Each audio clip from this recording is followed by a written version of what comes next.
Do you have big goals that you're working towards?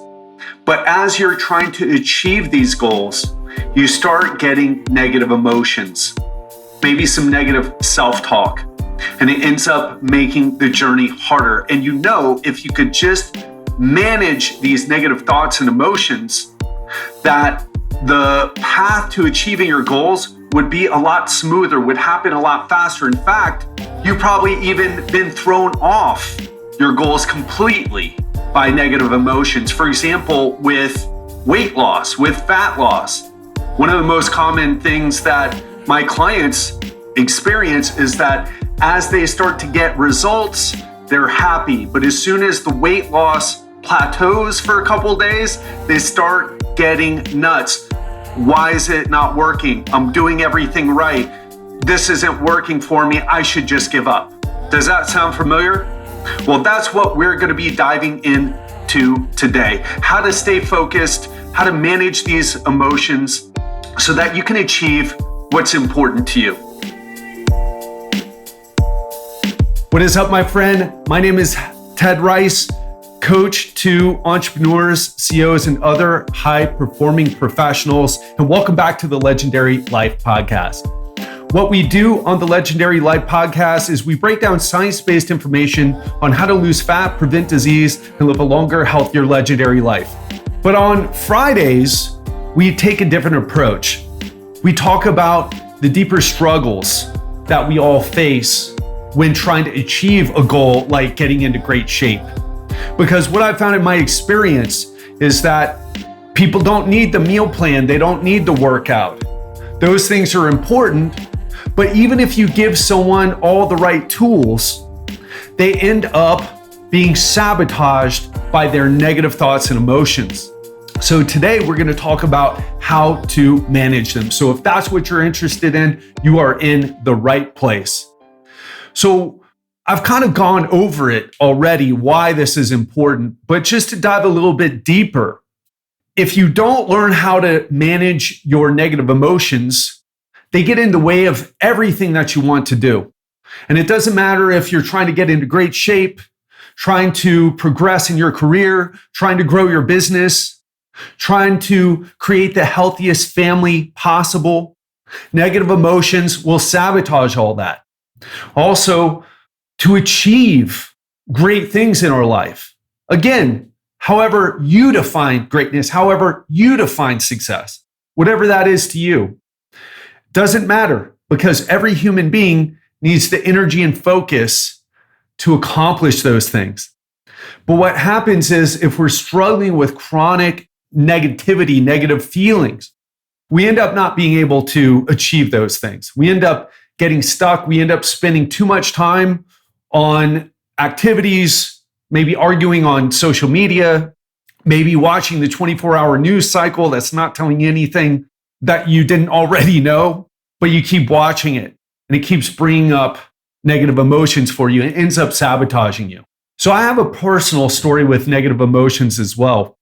And that's how I came to learn all these things. So as I go through these strategies that I'm going to share with you, these 5 powerful strategies that I'm going to share with you, I want you to keep in mind, this is not something that came easy to me. It's not something that I haven't struggled with and I'm talking down to you because I got my stuff together and you don't.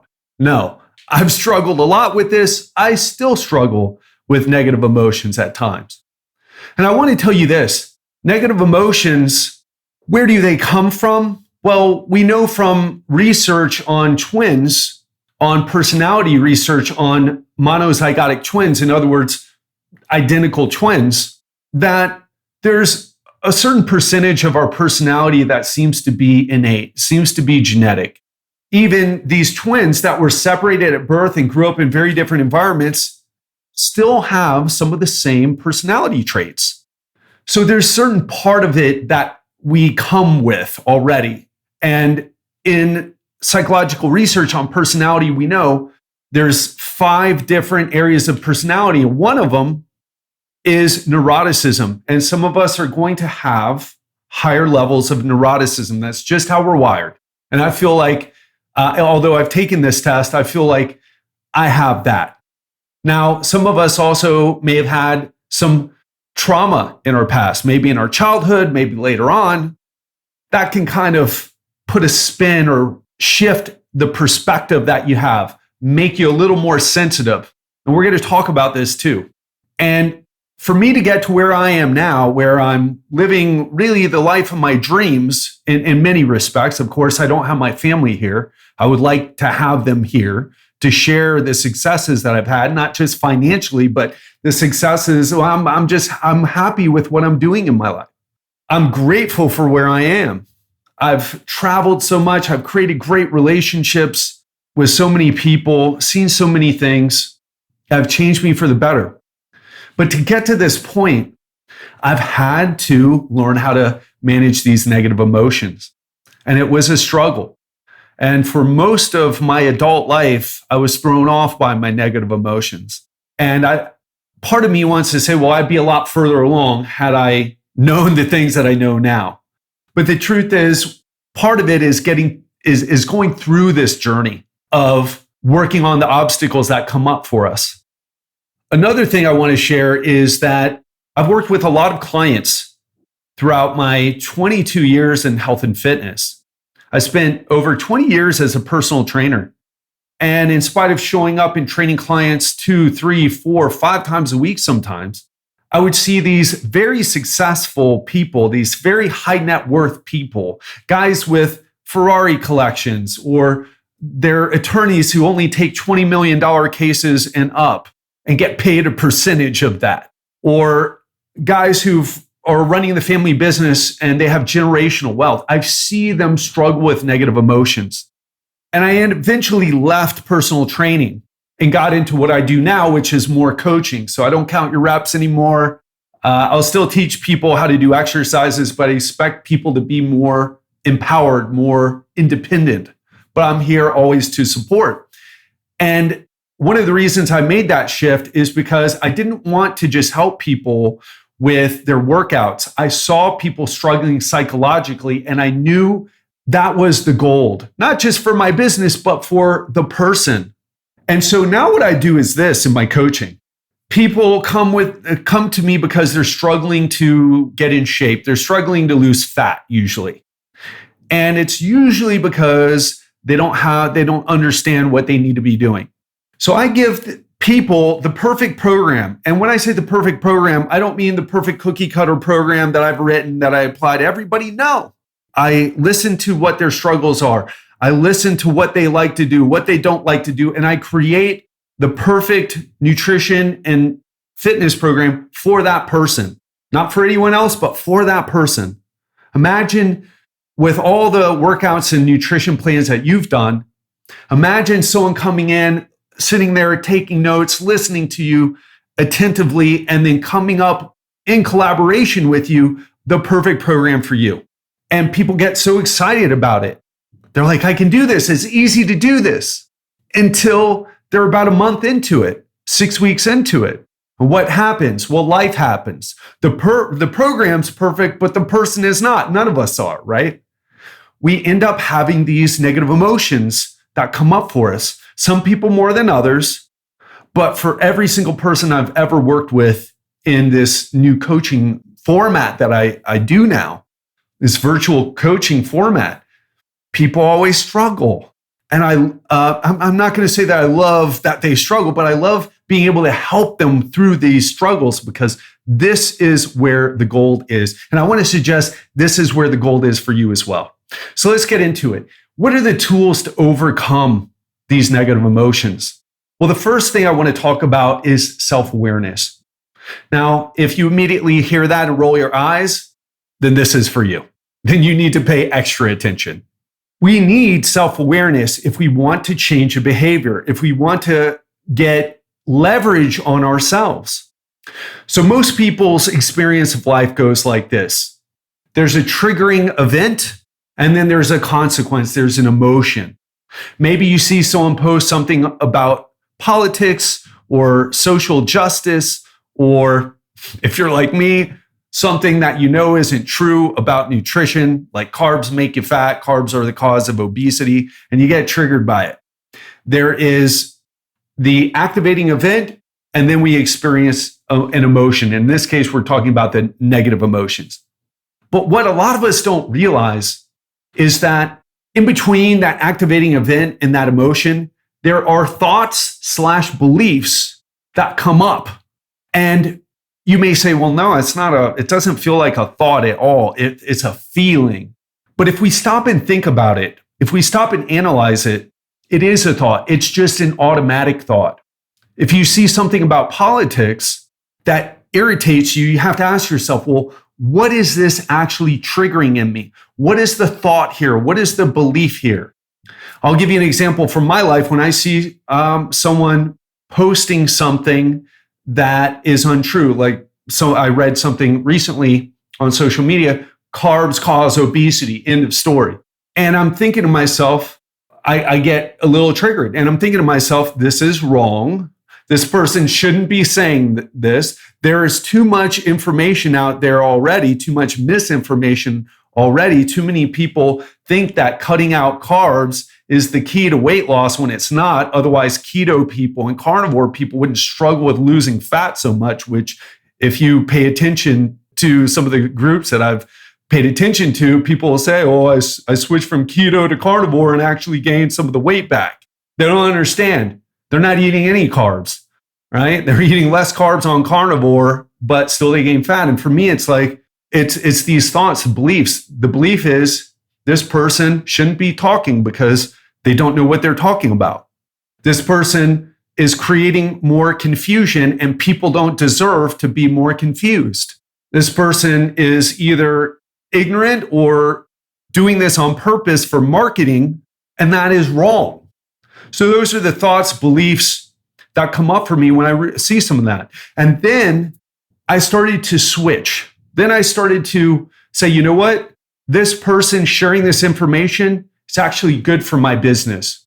Although it's not good for people, it's good for my business because I can get out there and show how that person is absolutely wrong, and I can prove it.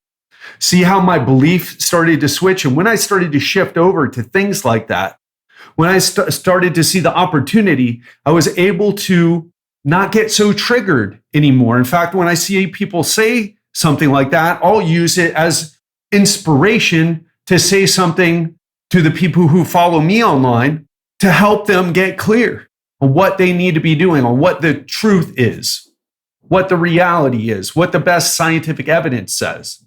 But I wouldn't have been able to do that had I not been able to have self-awareness about where this is coming from. And one thing that I want to tell you that's really powerful is we can do what's called a 7-day thought record exercise. This is something I just learned about recently. It comes from cognitive behavioral therapy, and it's called the 7-day thought record exercise. It's something that you can go and Google. It's something that I'm going to start giving to my clients who suffer with negative emotions. And here you are listening to the podcast before I'm even, where I'm still in the experimental phase with it. 7-day thought record exercise. So what I want you to do, if you're struggling with negative emotions, go Google 7-day thought record exercise and download it and do it. It will help you understand yourself better. And when you understand yourself better, you have leverage to change your behavior.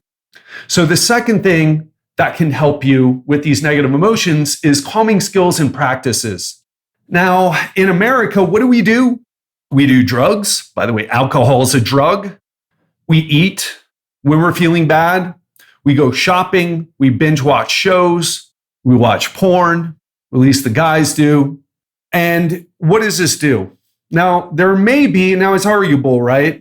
You may feel differently here, but what I'm going to say is this, to kind of put it generally here, there's nothing wrong with any of those things necessarily.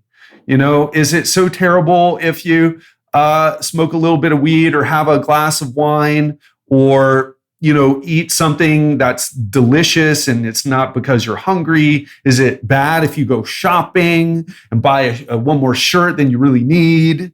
I'm not saying that. Or watch a bit more, maybe 1 or 2 more episodes than you should have watched. That's not what I'm talking about. I'm talking about when you're using this to medicate yourself. That's when it becomes an issue. When it's something that you return to over and over again. It almost becomes addictive. Now, I spent a lot of time in Asia, as you may know, if you've been listening to the show. I lived in Thailand, I lived in Bali, I lived in Vietnam, although for a shorter amount of time, only a couple months there. I've been to Malaysia, I've been to Hong Kong, I've been to Cambodia, probably one or two more places that I'm forgetting. But one thing that struck me about there, and before I say this, I don't want to say that Eastern culture or Southeastern culture is better than ours. There's a ton of social issues out there, but I don't want to get into that. That's for another conversation. But one of the positive things that I took away from my time in Asia is how, especially in Thailand, where I spent the most amount of time, you don't see as much drinking. You see a lot less road rage. Now, people have a ton of problems there. It's a lot of social issues. And again, I don't want to get into it, but you see that they meditate. They have practices that we don't in the West. Again, there's caveats here and provisos and those types of things. But again, it's something that meditation is something that is more widespread, as is yoga, as is Tai Chi. And I would even argue, and I say this because so many people have this, so many people in the West are like, oh, everybody's so Zen out in Asia. Not really. It's really tough there socially. Okay. There are a ton of social problems. It's the kingdom of Thailand. It's the kingdom of Cambodia. It's the, Hong Kong and China, the relationship there, you probably read about in the news or heard about. It's a tense situation. But what I am saying is probably because it is tougher, they've had to come up with more effective strategies than just drinking it away. You got to keep your mind, when the stakes are higher, when there are more problems, you got to keep your mind as sharp as possible. And meditation, Tai Chi, yoga, that helps a lot. Whereas drinking, shopping, eating doesn't. Eat too much, you get fat and unhealthy. You shop too much, you spend money on clothes that you don't even buy, and you're basically just hoarding. If you binge watch shows, you're neglecting other areas in your life. If you do too many drugs, destroys your health and can destroy a lot more than that too. And another thing that I miss about Asia, now I'm living in Brazil for the past couple months, is that there is a massage culture there. You'll see a lot of massage places. And I don't care if you're in Malaysia and Hong Kong and Thailand and Bali, it's all over Asia. You can get massages, and it's super skilled, and it's, of course, only affordable to the, say, wealthier people in Asia. But, for us, or because of the currency exchange, it's much more affordable. The point is this. Even in Miami Beach, where I lived for over 20 years, there's only one or two massage places. But you go to Thailand, it's everywhere. You go to Bali, it's everywhere. It's easy to find places to get a massage. And the massages are great. It's just a different vibe. And it's something that we can learn from the East for sure. And what I'm telling you is this. We need calming skills and practices. When negative emotions are high, anxiety is high, when we're feeling very depressed, what I want you to understand is that we may have names like anxiety, depression, stress, but they all fall under really heightened nervous system activity. We have higher levels of stress hormones coursing throughout our body. That's the commonality, because depression, anxiety may feel different, but what's going on inside is more similar than you might think. And we need calming skills and practices. Even if you're depressed and you say, well, I don't feel agitated, partly because you've been so beat down. Actually, when you do meditation and you're so fatigued, you actually get energy. When you are feeling so fatigued and tired and you get a massage, you actually feel energy. And what I want to ask you is this: what do you do when you're feeling those negative emotions? What are your practices? What skills do you have? And the great thing about this is not only do you have skills that you can learn, but you can also have practices. For example, I had COVID on Christmas Day. I spent Christmas Day by myself feeling terrible. And ever since then, I've been having some sleep issues. And I feel it's because my body's still stressed. So what have I been doing? I've been drinking chamomile tea. I've been taking valerian root. I've been getting acupuncture. I've been getting massage. I've been doing breath work. And of course, I do meditation almost daily. In fact, I did a 45-minute meditation in bed this morning when I woke up at 6:30 and I felt like I still needed to sleep a little bit. I did a 45-minute meditation. Not to come on here and tell you, oh, I did meditation because it's cool. I do it because it helps calm my nervous system down. And if you're having sleep issues, if you're having anxiety, if you're having these things, your stress hormones are going to be higher. One of the top 3 causes of poor sleep is what is called physiological hyperarousal. In other words, stress hormones are too high. We need calming skills and practices. Now, the next one to help with your negative emotions is to face your fears. And at first, it sounds kind of ironic, doesn't it? Face your fears. Wait a minute, I'm already feeling anxious and you want me to go do something that's going to make me feel even more afraid? That doesn't make sense, Ted. But it does. Because ironically, one of the best ways to lower negative emotions and build up our resilience is to seek out and experience the things that we're afraid of. And we'll get into how this works, but this isn't just some self-help nonsense. Now, the first thing I want to say before we talk about facing our fears is this. There's irrational fears and rational fears. Afraid of starting a business because it might fail is an irrational fear. Afraid to start a business because you have an idea and it's not tested in the market, that's a rational fear.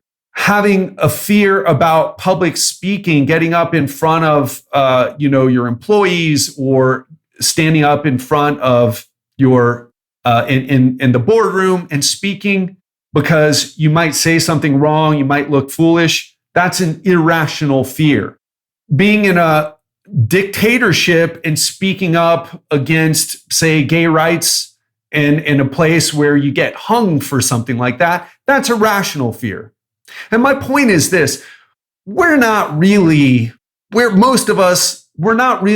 in danger of losing our lives or having a big issue, big backlash from doing something like public speaking or some of the other things that we're afraid of. It's irrational, right? Of course, if you post something highly political on social media, yeah, you can lose your job, but people aren't even afraid of doing that. Or I mean, you know what I mean? People do it because they feel compelled and then they have to deal with the consequences after and end up apologizing. But the fear wasn't there usually. They couldn't even control themselves, right? But we're afraid to get up and we're afraid to have the tough conversation with our spouse that needs to be had. Oh no, I don't want to do it. Let me put it off. And a lot of those fears, they're irrational. And even more importantly, not only are they irrational, but they're holding us back. Joseph Campbell said, "The cave you fear to enter holds the treasure that you seek." And if you're more into pop psychology, all great things happen outside your comfort zone, right? We love quotes like that, but what do most of us do when we're faced with an opportunity to conquer our fears? Well, most of us, we back down. Instead, we'll scroll social media, we'll read books, we'll listen to podcasts like this one. But let me ask you a question. If you're looking for the big leap, the big level up, if you're looking for that growth, how emotionally challenging was it to scroll social media, read a book, or listen to a podcast? Nothing, right?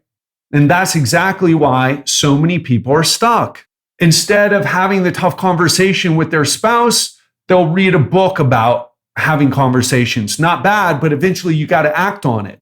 And then we say, well, I'll keep waiting. I just need to know a little bit more. I just need to know a little bit more. Listen, I'm not that great at podcasting. I feel, at least. I hope you don't think that because you won't come back, but I don't feel like I'm that great. But I'm in the process of learning. And learning is worthless without putting things into action. One of the best things that you can ever do is when you learn something, you go try it. Go fail with it. Because failure isn't failure. Failure is learning. Not having something work is learning. But again, you need to come back and then learn, okay, well, why did it fail? What is the solution here? Instead of internalizing it and realizing that it's just a learning experience, we internalize these things and say, no, well, I'll never be good at podcasting. I did a podcast episode. It sucked. People said they didn't like it. And so I quit. No, I sucked when I started. And some of you who have been listening for a very long time probably remember that. But for some reason, you stuck with me and you've seen the growth. And it's always fun to talk to those people a little bit. It's always fun when you reach out and share with me on social media. Oh, I've been listening for a long time. I've seen you grow. Really appreciate it. I've grown with you. It's been awesome. Really appreciate that. So let's talk about why this is important, because again, this isn't self-help nonsense. In psychological therapy, it's called exposure therapy and has scientific research to back it up. So let's talk a little bit, how are fears learned in the first place? Well, think about this. This is one that I can personally relate to. My first experience with dogs was when I was living in Coconut Grove, which was the hot area in Miami at the time, before Miami Beach was a thing. It was all old people and drug dealers. Coconut Grove was the hot area. My French next door neighbors had a German Shepherd named Bahoud. And this dog was aggressive. It would bark at me, which would make me afraid. And then when I would go to visit my friend Freddie, their son, I ended up getting bit by Bahoud, the angry German Shepherd, more than once. And so for me, dogs equal threat because of that experience.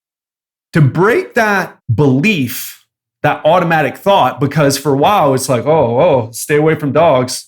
If they're barking, they'll bite you. Dogs are threats, okay? To get past that, I had to start to expose myself to other people's dogs. Now I love dogs. And I understand if a dog is angry like that and aggressive like that, they're just not trained properly. They've got, some emotional issues, kind of like people. They're not trained properly. And so, but I used to watch my friends' dogs, these two little Dachshund puppies, and they were just, oh gosh, I love them so much. They've since passed now because they don't live that long, these small little dogs, but I love them so much and they brought me so much joy. And during a time in my life, which was really tough, I used to watch their dogs when they went away on vacation, and I would sleep over at their place and the dogs would sleep with me. I loved it. I just love those little dogs. And that helped me to realize and to add nuance around that earlier experience I had with the angry German Shepherd. And so now, more recently, when I was in Thailand, in Bangkok, at the end of 2019, I was staying in one place where there were these street dogs, which are dangerous, by the way. And these dogs came up right in, almost, not in my face, but really close to me and started barking. And I was like, no. And they backed down because they didn't pick up on my fear. I was now comfortable with dogs. I felt a little bit threatened, but I was like, hey, listen, I like dogs, but I will kick you, all right? Chill out. And they backed off when I looked them in the eye and when I spoke to them sternly. And so now I have this different experience. Same thing with public speaking. I used to be deathly afraid of public speaking. A lot of people hear that and they're like, no way, because they hear me on podcasts. And even if you don't think I'm a great podcaster, you certainly don't feel like I'm nervous doing this. And I'm not, actually. I don't have anxiety about doing this. Oh, a little bit, because I always want to do a good job, but I don't have enough. And we can talk about, you actually need a little bit of anxiety to perform well. You need a little bit of challenge to perform well, because if you don't care, there isn't enough energy there, right? We know you need a little bit of anxiety to perform well. But if you have too much, it's the bodily sensations are overwhelming. You need just the right amount. And so what I did was I started with interviewing people, and I wasn't very good at it. And I was always nervous before the interviews. But as I started to interview more people and interview more people and interview more people, I started getting more comfortable. And then my business partner, Giselle, said, hey, listen, we want to test solo episodes. We want you to do solo episodes. I was super nervous doing solo episodes. But now I actually like them sometimes better than interviewing people. Some of the people that the personalities that I've talked to over the years have been hard to talk to. But again, it was training. It was facing the fears in an incremental way, systematically desensitizing myself that allowed me to get to the point where I ended up doing a keynote speech and got paid $3,000 for it. And now I'm going to charge more than that when speaking resumes. And what happens to us is this. When we first get exposed to something, let's say public speaking, because it is such a anxiety-inducing experience for so many people, anxiety skyrockets. And a common mistake that people make is they think, every time I do this, I'm going to get more anxious and more anxious and more anxious.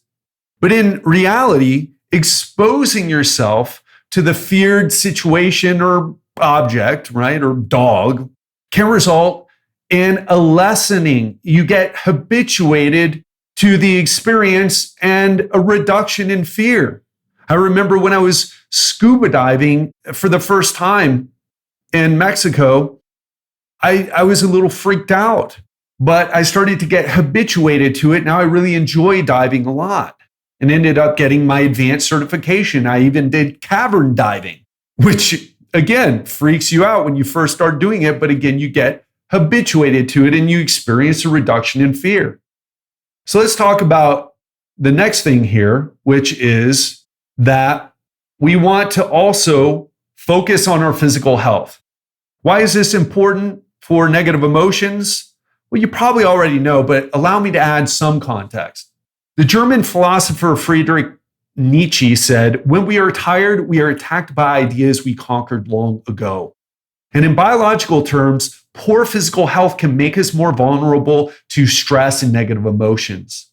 And if you're not focused on building your physical health, negative emotions can lead to even more poor physical health, then in turn leads to more negative emotions, which leads to even worse physical health in a downward spiral that gets extremely hard to break. For example, you start to have feelings of sadness and hopelessness. Maybe you were watching the news too much. Then you started thinking, my life is horrible. I can't stand feeling like this. And then that affects your behavior. You start to lie around in bed more. You start to avoid other people. You start to spend too much time on social media or watching the news, which in turn creates more thoughts. I'm such a loser. I can't even get out of bed. I have no friends.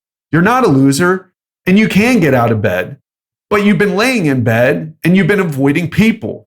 And if you spend too long in bed, you start getting more feelings. And now you feel fatigue, lack of energy, which leads to a change in behavior. You're not motivated to do anything, which leads to feelings of despair and so on and so on and so on.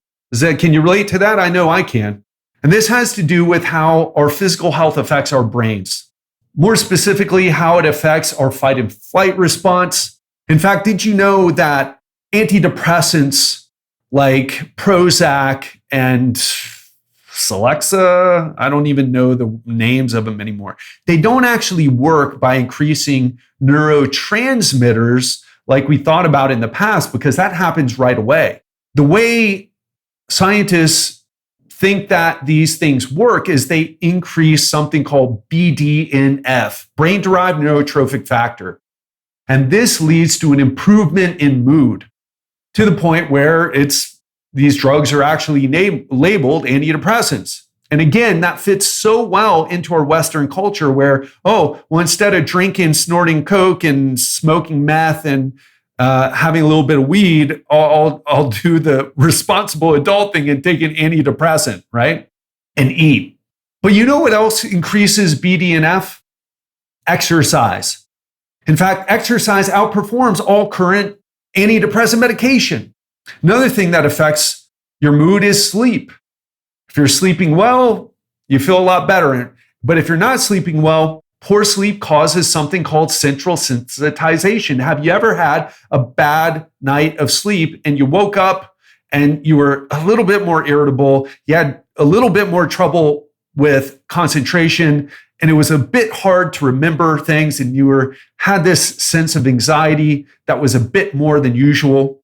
Of course you have. We all have. Because emotions and behavior are a two-way street, right? It's a two-way street. So if we have poor sleep because we stayed up watching our favorite show, we end up feeling bad emotionally the next day. If you have bad emotions, it can affect your sleep. So we've talked about this. It's a two-way street here. Now, how do we take back control here if you are struggling? Well, I want you to try this experiment. I want you to rate your mood right now on a scale of 1 to 10. Then, and I actually want you to do this, okay? So pause this if you can, if you're not already exercising. I know many of you already are like, I'm running right now, Ted. I'm in the gym right now listening to you. Try this. Rate your mood on a scale of 1 to 10. Then I want you to do some exercise. You can go for a walk. You can go for a run. You can do a plank and hold it for as long as you can. You can do bodyweight squats, as many as you need to do until you get fatigued. You can do push-ups, as many as you need to do until you get fatigued. Then catch your breath afterward. Now rate your mood again on a scale of 1 to 10. And I don't want you just to pass this up if you're a person who's struggling with this. Now, if you're already an avid exerciser, you don't need to do this because you already know this. But if you're a person who's struggling with motivation to exercise, I want you to try this. Try this experiment. Rate your mood on a scale of 1 to 10. Do some exercise, then rate your mood after on a scale of 1 to 10. And note that you're probably feeling better. If you did it right, you're definitely feeling better. And note that you're feeling better, but what changed in your life? Because you may have said, I may have asked you, well, why are you feeling bad? Well, I'm feeling bad because the coronavirus, because the quarantine, I'm uncertain about the future. Actually, I've talked to a lot of people who are actually doing okay financially, but they're worried about the future of their friends, the future of their family. They're worried about their safety with the virus, which actually worry doesn't help with your immune system, but exercise does. But notice that your situation, your circumstances, doing a set of squats didn't make the coronavirus go away, but it made you feel better. And this is the thing that so many of us are missing. The game is to feel good now. If you feel good now, it leads to a lot of success in your life because you have the energy, the focus to do what you need to do. If your goals involve other people, maybe getting more clients or hiring the right people or whatever it is, people are going to respond better to your positive emotions, and will respond negatively to negative emotions. Think about it. Have you ever met someone who you had a weird vibe from and you wanted to hang out with them more? No. Have you ever been around someone that had a great vibe and you're like, man, I really like being around that guy. I'm always laughing and thinking about things. We're not talking about all the heavy stuff. We're having a good time. Think about this podcast. Sometimes I got to do podcasts and I'm not in the right mood. And you've probably heard that before if you've been listening to a while. You've probably heard, whoa, Ted's not on his game today. I wonder what's going on in his life. An argument with my business partner is probably the answer. Half kidding there. So focus on your physical health to manage your negative emotions. And number 5 is brainwash yourself for success. It's something that I've came up with on my own because I had to do it to myself. After all the things that I went through in my life, the abuse, the tragedies, all the craziness, the failures, I was full of negative thoughts and emotions, even though I had a lot of good things going for me. And I remember being in Miami Beach, going from multi-million-dollar apartment complex on the ocean to multi-million-dollar complex, training my clients. And I was like, man, I hate doing this. I want to do more. I want to help more people. I want to help. And I'm tired of babysitting wealthy people and counting their reps, right? And of course, that was what I needed to do to get to where I am now. But I got in that part where I was really struggling with the negative emotions, and it was stopping me because I was so focused on, I don't like doing this. I don't like training people anymore. Because I was so focused on that, it was taking away from me to do the work that I needed to do so I could get away from it. And so I was stuck in this cycle, and I was like, oh man, I got to get out of this. So I came up with this idea. Actually, I didn't come up with it. I just started doing it intuitively.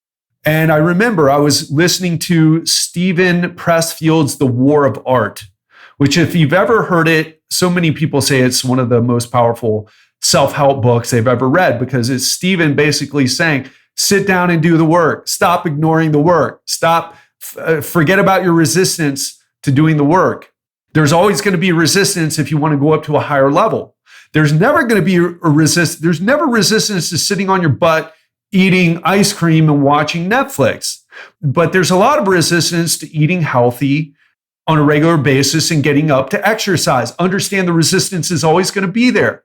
Understand that you're never going to achieve it unless you do the work. Those are the lessons that I got from it. And I listened to I listened to the CD. I didn't read the actual book. I listened to the CD. I listened to it over and over and over again, driving from client to client, just listening to it, beating it into my head. And at the same time, the other thing that I did was I stayed away from things that weren't helping me, that were either neutral or negative. Because for a long time, and what most people do, I think, is they listen to music. And there's nothing wrong with that. But music puts you in a good mood while you listen to it, and then it goes away.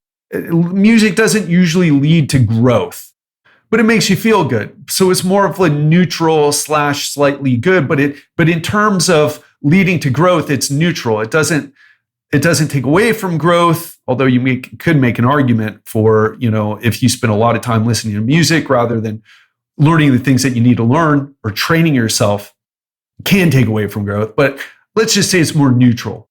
Well, what do a lot of people do? Argue about politics. See that a lot. Argue about social justice situations. And it's like, okay, you guys are all spending time arguing about this stuff, but what are the real world results? What's the ROI on doing those things?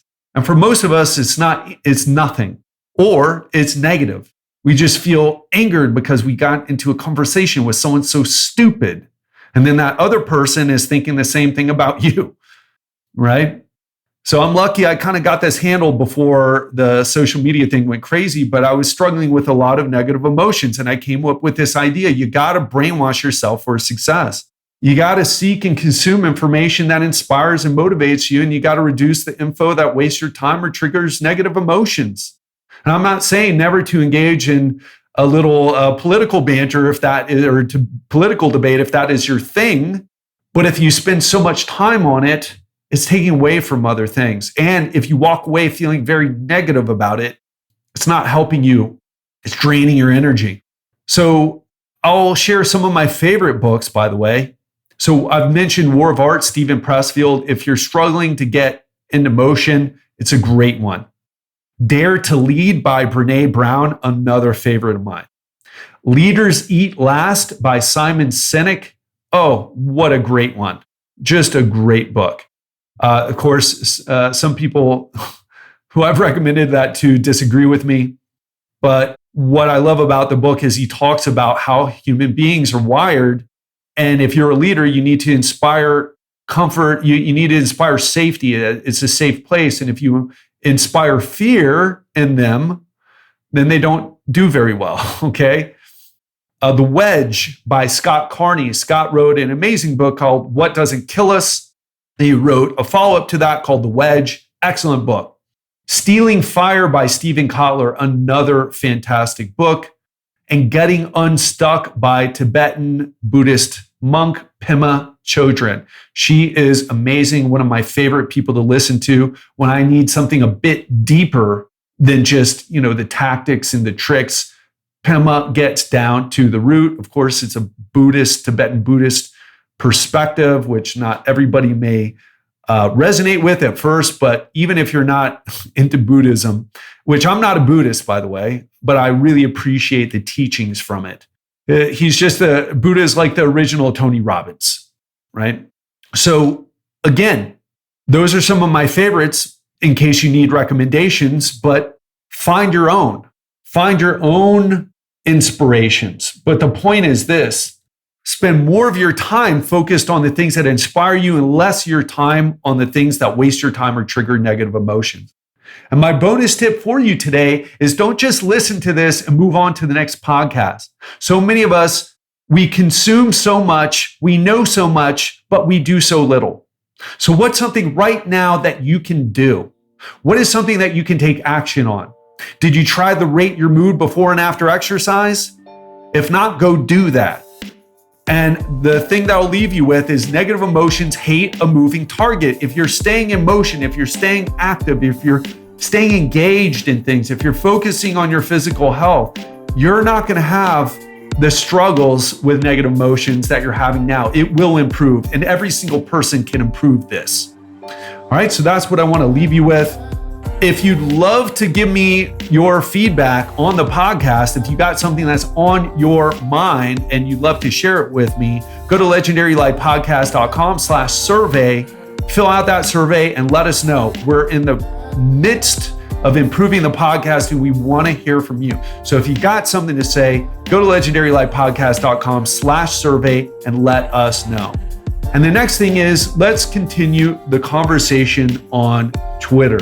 I'm there a lot these days, and I would love to hear from you. What did you learn from this today? What did you take action on? Or did you not take action? Share it with me, right? Share it with me. And the last thing I want to share with you is stay tuned for Monday when we go into the absolute best diet for weight loss with me. All right. So if you're looking for what is the best diet out there for weight loss, I will break it down to you in a way that nobody ever has before. That's coming out on Monday. Hope you enjoyed today. And remember, go out there, take action. Depression, anxiety, negative emotions in general hit a moving target. So take action, get moving. Love you. Hope you enjoy this and speak to you on Monday.